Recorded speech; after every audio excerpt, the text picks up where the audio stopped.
Hello students. Today we are going to start the next part in the field of medicine, that is to obtain the monoclonal antibodies. So first of all we should know what are the antibodies. Already we have studied it in the chapter Human Health and Disease. Antibodies, they are the cell who will fight against the pathogen. Now we have seen the different types of immunity also. In the immunity we have seen that we have the natural immunity and another we have the artificial immunity. So active and the passive immunity also we have. So what happened whenever we have suddenly some type of antigen that have been entered inside our body, we require some time that ready-made antibodies are needed. So those ready-made antibodies will enter inside our body, fight against the pathogen without the activation of the immune system. Our immune system maybe is taking more time, and within that period of time maybe the pathogen is so strong that it can kill or destroy the different systems of our body. Then we require some ready-made antibodies. I can give you one example, that is the snake bite. Whenever a snake bites us, the venom, that actually the saliva of the snake that enters inside our body, and to fight against that specific antigen we require more time, isn't that? And within that period of time, what can happen that our some blood vascular system that can be completely ruptures, or maybe our nervous system can completely shut down. So for that type of situation, suppose a snake venom, we have the drugs against the snake venom that is called as the antivenom. So what is that antivenom? Actually antivenom is nothing but the venom, the snake venom that is given to some other animals, and those other animals, to fight against that antigen, it will produce the antibody of itself. That antibody is collected by the centrifugation technique. The plasma is taken where the antibody is there, and this antibody is directly given to the patient or to the individual who has been bitten by the snake. Now this is the normal technology by how actually we can able to get the antivenom, that is the ready-made antibody from outside. But the thing is that lots of problems can arise. The allergic reaction is the main problem, that the other animals, the horse or the dog, in which actually we can produce the antibody. Okay, so their protein will not going to match with our protein, so that's why we can have allergic reaction if it is taken from a different individual. Second thing, that maybe the other individual from where we want to collect the antibody, he can have other type of already some other infections. So for that infection, along with our antivenom, that means our required antibody, the plasma of that specific individual may have the other type of proteins too, other type of antibodies too. So that antibody we have taken, that will fight against that pathogen. But for that disease what that horse or that dog is suffering from, that antibody will be also present in the plasma. So whenever that plasma is entering, we will have lots of antibodies. Not only that antibody for the snake venom, we can get lots of other antibodies too. So those other antibodies will act like a foreign particle. So those foreign particle now can induce other type of problems, other type of reactions in our body. So to avoid that type of situation, we have one system that is called as monoclonal antibody. So what is monoclonal? Mono means one, clone, that means from one cell clone is there. Clone, lots of cells are produced, and those are nothing but the antibodies. So let us see what that actually technique have been developed. That technique was developed by two scientists. They are Kohler and Milstein. Okay, so remember that Kohler and Milstein for the first time developed the technique, that is hybridoma technology. So in the hybridoma technology, two type of cells are required. What are the two cells? One is the specific antibody producing lymphocyte. So we will take this antibody, one lymphocyte, right? So this lymphocyte have this capacity to produce antibodies. Okay, so we will take this cell, then after that we will fuse this cell with another cell, that is the myeloma cell. Remember that. What is the myeloma cell? This myeloma cell is actually extracted from the bone marrow cancer cells. Now what is the reason why we are taking this myeloma cell? Myeloma cell now cannot cause cancer. Okay, just we are taking this myeloma cell so that it can be grown in vitro. Okay, in vitro it can be grown and it is possible to grow. Second thing, that this myeloma cells, they have a very rapid multiplication. They can multiply in a very rapid way. Okay, so which can be that myeloma cell that cannot cause cancer, but this cell outside the body can be multiplied into a number of other cells. So both these two cells with the help of biotechnology is fused. Okay, and whenever it is fused, one cell is been developed. That cell is known as the hybridoma cell.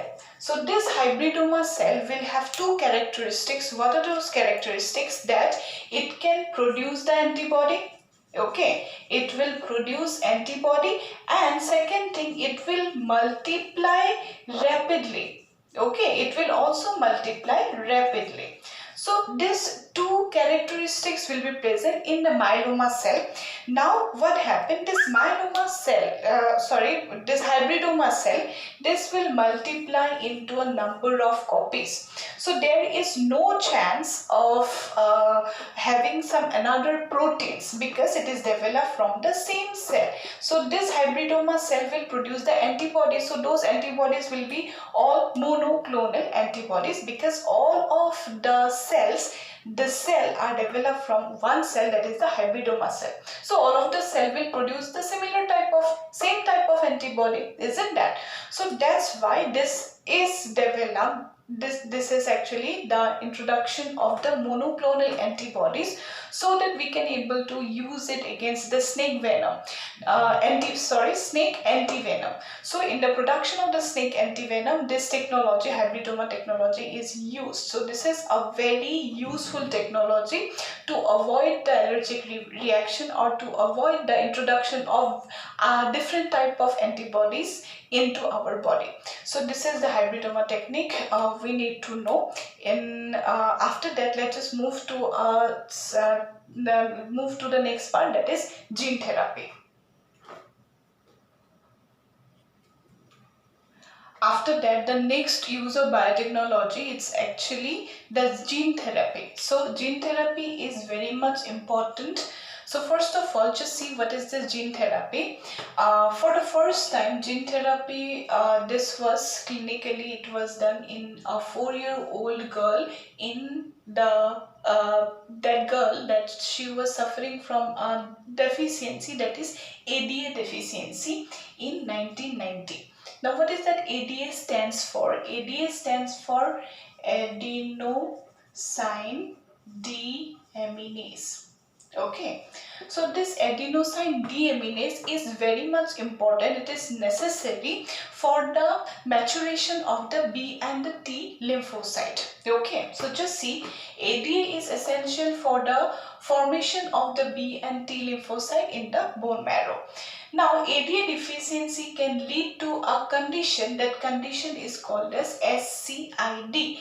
SCID stands for severe combined immunodeficiency disease. Okay, so what happened, that individual who don't have any and that gene, that erroneous gene, from the gene this ADA enzyme is produced, that ADA enzyme cannot be synthesized by the body. So that's why in the bone marrow, whenever the B and T lymphocyte have to be produced from the mother cells, then it is not possible that B and T lymphocyte can be formed even. So that baby will be born without any B and the T lymphocyte. So if the baby will not have any B and the T lymphocyte, he will not have any immune system. So this condition is called a severe combined immunodeficiency, because that baby will not have B and T lymphocyte. So obviously that individual, that child, he or she will suffer from almost all kinds of diseases, because whatever the pathogen will enter, to kill that pathogen there will be no B cell, no T cell, no antibody will be produced, no cytotoxic killer cell, nothing, no immune cells will be present. So that's why what happened, that for the first time this girl was suffering from multiple diseases. She was brought to the hospital, and after that it was found that she actually was suffering from ADA deficiency, that is SCID. So first of all, actually this disease, whenever already the baby is born, then it is very difficult to treat. Either we will go for the gene therapy or bone marrow transplantation. Or if suppose the baby is in the embryonic state, if it is possible that to detect that girl or that boy, that baby, that embryo is going to have SCID in future, then it is possible that it can be completely cured or corrected. Okay, so just see. This can be treated by bone marrow transplantation or by the enzyme replacement therapy. So let's just see this enzyme replacement therapy. So first of all, ADA-cDNA is introduced into the cultured lymphocyte. What is that? We know, suppose this is the ADA enzyme producing gene. Okay, so that gene will undergo transcription, it will produce the mRNA. Okay, then this mRNA is reverse transcriptase to produce one C. That means it is a reverse, with the help of reverse transcriptase, one ADA cDNA. Okay, one complementary DNA of this gene, ADA gene, is produced. Okay, and this is fused with the, see, ADA cDNA is introduced into the cultured lymphocyte. It is fused in the lymphocyte. Okay, now this lymphocyte which now have this ADA cDNA, now what can happen, this lymphocyte now can form the B and the T cell. So after that, the individual, the child, where the gene therapy has been done, then he or she will produce the B and the T lymphocyte and can form the antibodies and the cytotoxic killer cell to fight against that pathogen. But what happened, this lymphocyte, which is a genetically modified lymphocyte, where first of all from the patient lymphocyte is taken, then ADA cDNA, one complementary DNA is fused, okay, is introduced into the lymphocyte. Then after that, this lymphocyte will produce the B and the T cell. So this lymphocyte will have a certain lifespan. After the lifespan, it is going to die. After that, it is not going to survive, and after that the B and T lymphocyte level will once again decrease. So for that case, what happened, the individual who have suffered or were suffering from this condition, that is SCID, they require periodic infusion of this lymphocyte, genetically modified lymphocyte, into the body. Otherwise it is not possible that once it has been inserted, then after that for whole life it is cured, it is treated. It's not like that. First of all, one ADA cDNA is synthesized with the help of reverse transcriptase. Then after that, it is fused inside the lymphocyte so that this lymphocyte can produce the B and the T lymphocyte now, and this lymphocyte will introduce into the patient, so that for that time period she or he will develop the B and T cell and fight against that pathogen. But at the interval of time, they require once again this infusion. That means once again this genetically modified lymphocyte have to be introduced. Then only it is possible that they can be for that time period they can have this B and T lymphocyte to fight against that pathogen. So yes, this is about the gene therapy. I hope you understand. Let's just move to the next part.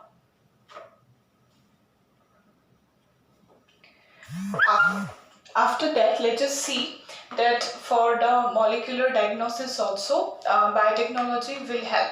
So first of all, in this biotechnology, we have different type of techniques like the rDNA technology already we have seen, PCR we have seen, and ELIZA help in early detection. See, if any individual are suffering from or about to suffer from any type of disease, then early detection is very much important.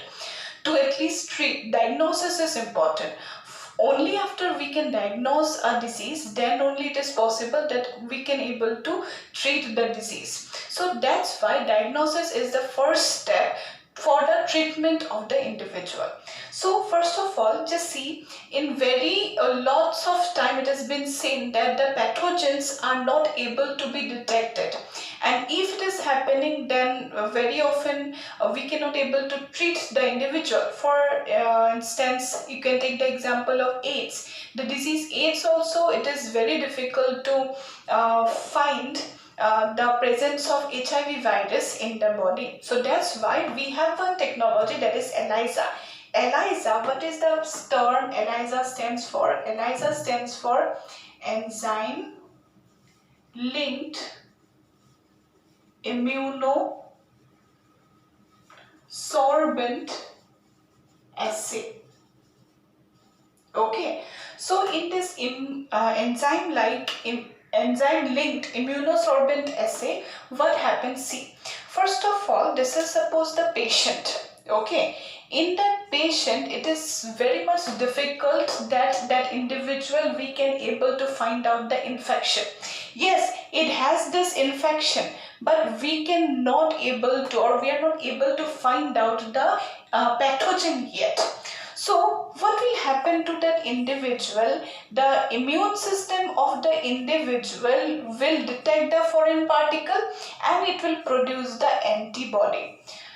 If it is possible that even if we cannot find the presence of antigen, if we can able to find out the antibody, then yes, it is possible that we can able to confirm that yes, that individual have this antigen, so that's why this antibody have been developed, right? So that is the main idea behind this enzyme linked immunosorbent assay. So what is the enzyme here? Enzyme is the alkaline phosphatase. Okay, so this alkaline phosphatase attached to the antigen antibody complex. Okay, now just see.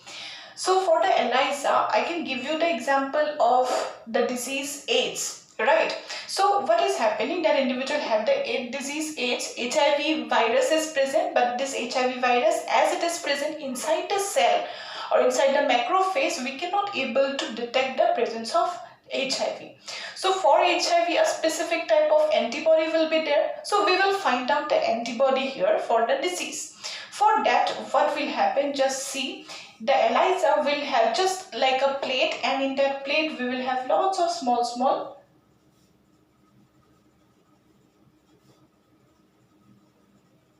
this way, lots of small wells will be present.